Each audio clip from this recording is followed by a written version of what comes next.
Coach, how much West Virginia today and Sunday? None. Really? So what is today and Sunday about? Getting our legs acclimated again. These guys they've really had 5 days off, and they had another 4 days off, and they're getting ready for their finals. We've got to make sure that they get back into shape. So it's almost like the first 2 days of spring ball, where you don't want to run them too hard, but you do want to get them sweating, get them breathing, get them back into it, start to train their minor muscles, okay, so their major muscles can get back into play. So we got to be really careful with them right now. Yeah, what are you seeing out of them today?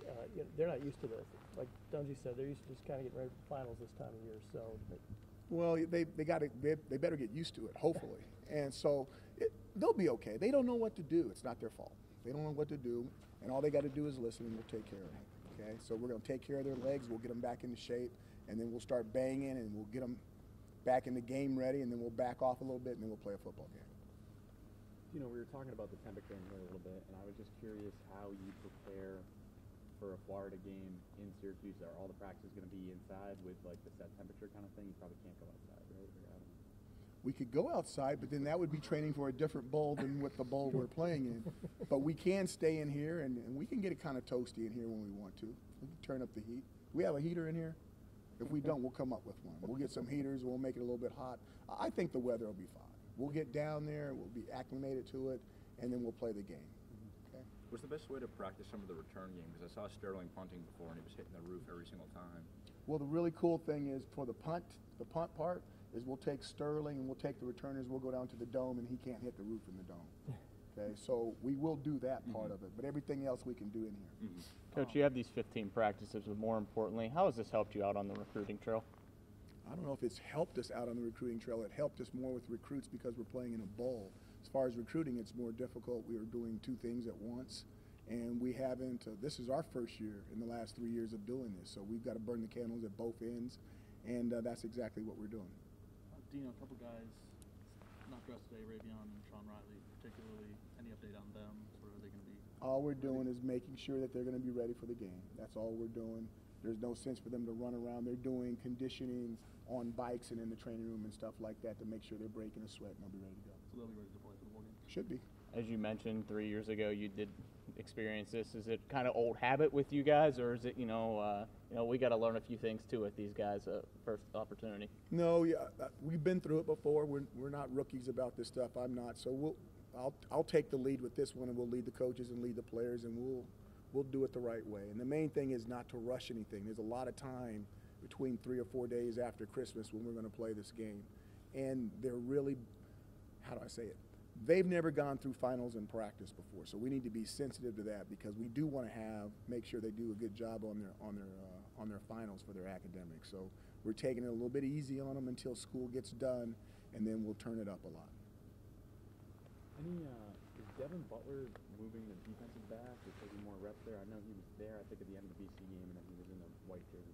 Devin is a very special athlete. He has the ability to play both positions, and all we're doing is cross-training just in case of an emergency. Okay. Obviously on the wrong side of the early signing day, but playing a bowl game in Florida, an area you guys obviously recruit, what kind of impact do you have, playing in front of potentially other recruits and just in the area that can have recruiting-wise? I think the biggest thing for recruiting is that we're playing in the second slot in the ACC.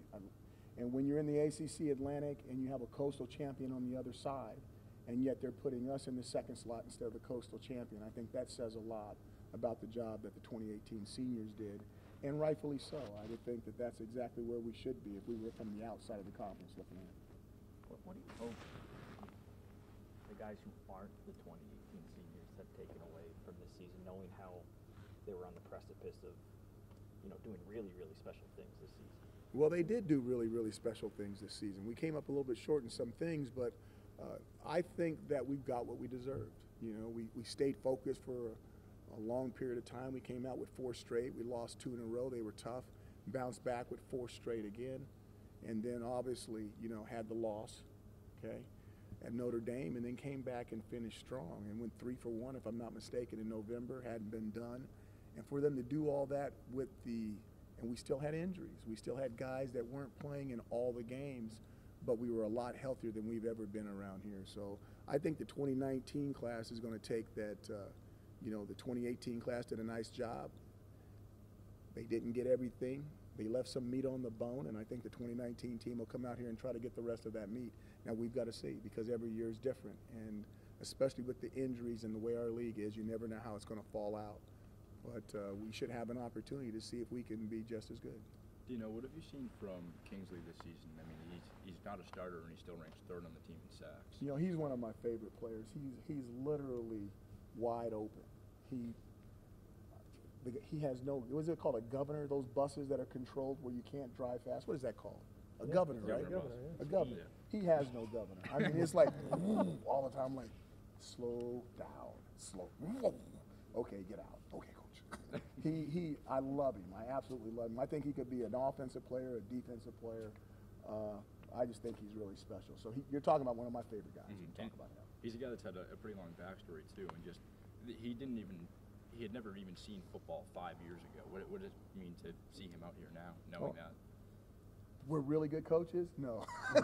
No, he has some God-given ability. He has some amazing talent, and some people have nurtured him and brought him along in this game. And I think he's going to have a chance to play maybe a little bit after his career if he keeps developing and keep doing the things that he's doing. But you really got some fantastic examples. Andre is the same way. I don't think Andre had ever kicked a football 3 years ago. I mean, you need to ask him. I can't remember everybody's stories, but I don't think 3 years ago he had ever seen a ball. And I was talking to his mom at the award show, and she was telling me how he came home and he was talking about American football, and they kick a egg-shaped ball. He didn't even use it. He thought he's talking about a football. Right. He says it's egg-shaped. It's not round. And you think 3 years ago he's talking to his mom like that, and now he's winning the award as the best kicker in the country. It's kind of cool. I guess your name's already come up for jobs elsewhere, and it's going to continue in the next few weeks. I'm sure you have. How do you handle that over the next few weeks to keep it from becoming a discussion? I literally have not heard anything. So when you and I can have a conversation after this would be really cool. That stuff happens, okay? And you don't have to worry about that stuff. We got a game to play against West Virginia. That's what we need to talk about. So if your players hear it or somebody asks you about it, players, reporters, I haven't heard anything. I can't wait to talk to you after this. Okay.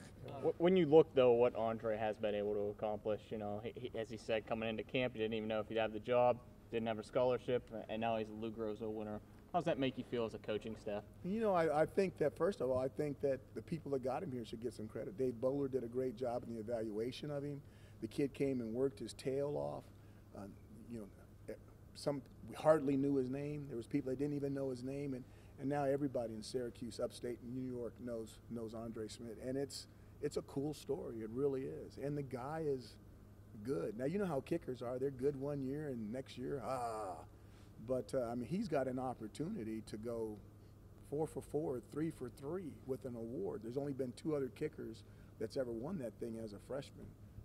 Where's my guy at? It'd be a good article to see what happened to the other 2 guys, whether they panned out or whether they won more than that. That'd be really cool. But I'm glad he won it, and I really think he deserved it. Dino, in your opening speech a couple years ago when you first signed on to the program, you said, among other things, that the special teams would be well coached. What does it mean to you now to have one of the special teams programs in the country? That was my first coordinator job when I was coming up, and I understand how important that is. I think that it's a little bit of a misnomer. Everyone says it's 1/3 of the game. It's not 1/3 of the game. It's not. But it's 1/3 of the yardage in a game, and you can really affect a football game if you're well coached in that area, and you can really affect it if you're not well coached in that area. And Coach Lustig does a fantastic job for us, and I'm really happy with what he's done. We need to get more players so we can not use the same guys on all the teams and be able to spread that around, because that'll keep our team healthier in the later months. But I can't speak highly enough on the job that our special teams have done this year. Last question for Coach. The other Andre Sisco, named an All-American with Schmidt last night. What can you say about his progression from coming as a freshman in the spring to being an All-American? I think it's a really special situation for Andre, and I think a lot of that has to do with the interceptions. And Andre has exceptional hands, and he made huge plays for us. And if I'm not mistaken, I think the defense is one of the top defenses in the country as far as takeaways. I think it's somewhere close to 30 or somewhere around there. Now, there's still things Andre needs to work on, and I made sure that Andre knew that today when I grabbed him. I said, congratulations, but you still have to be coachable. Same thing with Andre Smith. You're freshmen, and you guys have had unbelievable success as freshmen, but you still have to be coachable. So 2, 3, or 4 years down the road, you're getting better, and you're not staying the same. All right? Thanks, Doug. Thank you.